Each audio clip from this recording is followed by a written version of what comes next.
नमस्कार मंडळी. मराठी भूतांच्या गोष्टी या युट्यूब चॅनलवर आपलं स्वागत. आजच्या आपल्या कथेचा विषय आहे खवीस.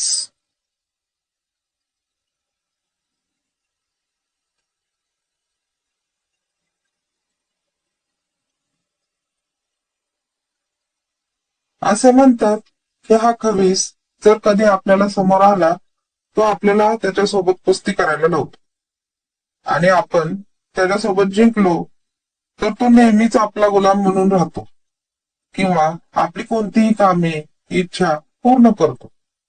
पण जर आपण त्याच्यासोबत हरलो तर तो खवीस आपल्याला मारून टाकतो. खेडेगावातून आजही ठिकठिकाणी खविसाचा वावर जास्तच पाहावयास मिळतो. पण असे म्हणतात की कधी कधी जर आपण जिंकलो तरीही तो माणसाला मारून टाकतोच. अशीच एक घटना सांगलीमधील माधवनगर मध्ये फार वर्षापूर्वी घडली होती. पृथ्वीराज पैलवान हे माधवनगर येथील गाजलेले पैलवान मानले जातात. त्यांनी मोठमोठ्या कुस्तीत पैलवानांना धूळ चारली होती. त्यामुळे त्यांचा सगळीकडे एक वेगळाच दबदबा कायम राहून होता. ते कधी कोणाची मदत लवकर घेत नसत. गर्वाने नाही तर जिद्दीच्या आणि हिमतीच्या जोरावर.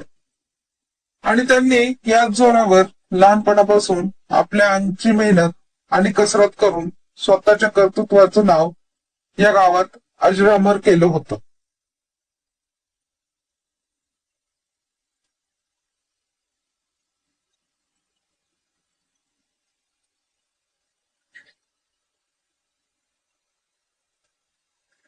त्यांना एक छोटी मुलगी होती.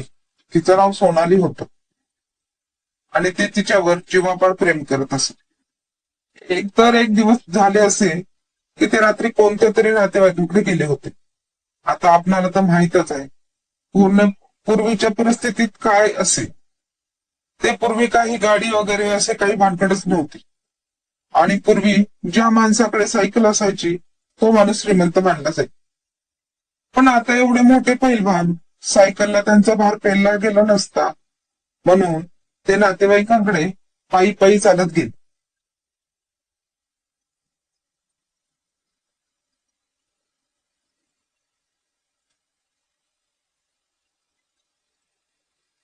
जेवण वगैरे सर्व आपटून आताच ते निघायच्या तयारीत ते म्हणाले, चला आता निघतो मी.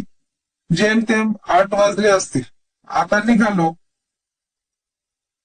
तर रात्री 10-10:30 पर्यंत घरी पोहोचेल या हिशोबाने त्यांनी निघायची तयारी झाली. तेवढ्यात नातेवाईक म्हणाले, दादा थांबा, उद्या जावा. रात्र झाली खूप आणि रस्ता पण खराब आहे. पण आता त्यांना अडवू तरी कोण शकणार. ते निघाले. गावच्या वेशीपासून थोडं दूर एक भलं मोठं झाड आहे. त्या जंगलाजवळ थोड्या वेळात ते जंगल चालायला सुरुवात केली. ते जोरात जोरात चालू लागले. तेवढ्यात त्यांना मागून एक आवाज आला, काय वस्ताद, कुठे निघालं. त्यांनी मागे वळून बघितलं तर काय, मला एक मोठा बलाढ्य माणूस त्यांच्या जवळ येताना दिसला. जणू त्याची सावली माझ्या समोर संपूर्ण रस्त्यावर पसरली होती. हा नक्की काहीतरी विचित्र प्रकार दिसतो. ते म्हटले, कोण तुम्ही. समोरून आवाज आला, कुस्ती खेळणार काय. जर तू जिंकलास तर आयुष्यभर चाकरी करेन तुझी.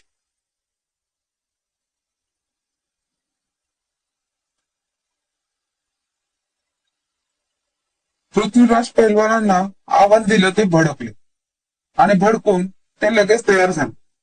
दोघांमध्ये चांगली कुस्ती रंगली.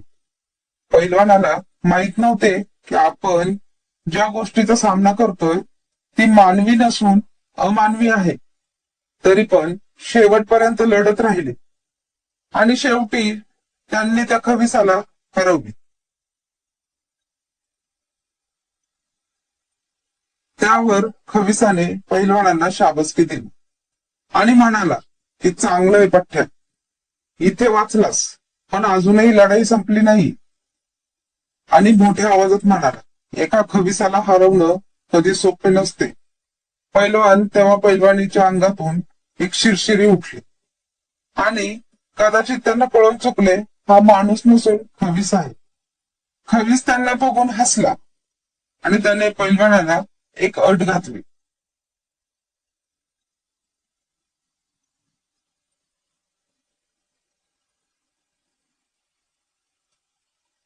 की जर घरी जाताना किंवा घरात पोचायच्या आत कोणत्याही परिस्थितीत मागे वळून पाहिलं तर तुला प्राण गमवावे लागतील. पैलवान निघाला. आता किती जरी मोठे पैलवान असला तरी मनात एक छोटी भीती असणारच. तशीच भीती पैलवानाला पण होती. बघता बघता गाव आले. गावात पोहोचले. थोडी भीती कमी झाली. घरापर्यंत गेले. अजून भीती कमी झाली. त्याने घराचा दरवाजा उघडला तेव्हा कुठे जीवात जीव आला.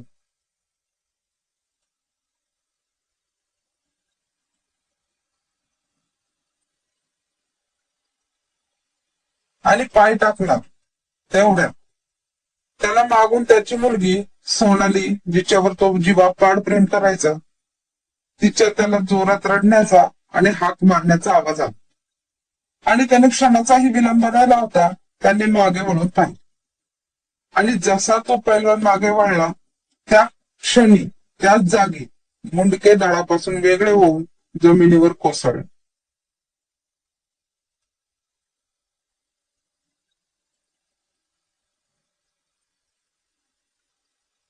कारण मुलीच्या आवाजात खविसानेच आपली आवाज दिला होता आणि अट पूर्ण नाही केली म्हणून पैलवानाला जागीच मृत्यू आला. असं म्हणतात, खवीस जेव्हा एखाद्याला झपाटतो त्याआधी तो त्या माणसावर लक्ष ठेवून असतो.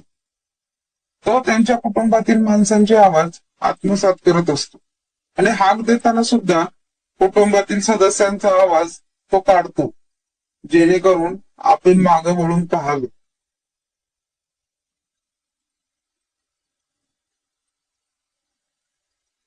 जर असा कधी अनुभव आलाच तर सावधगिरी बाळगा. की एक तर रात्रीच्या वेळी आवाजाला साथ नका देऊ, मागे वळून पाहू नका. तो तुमच्या पुढे कधीच येणार नाही जोपर्यंत तुम्ही मागे वळत नाही. आणि जरी अशा शक्तीशी सामना झाला तर सूर्योदयापर्यंत स्वतःला सावरून ठेवा आणि लढत राहा. कारण सूर्योदयाच्या वेळी तो निघून जातो आणि माणसाला आशीर्वाद सुद्धा देतो.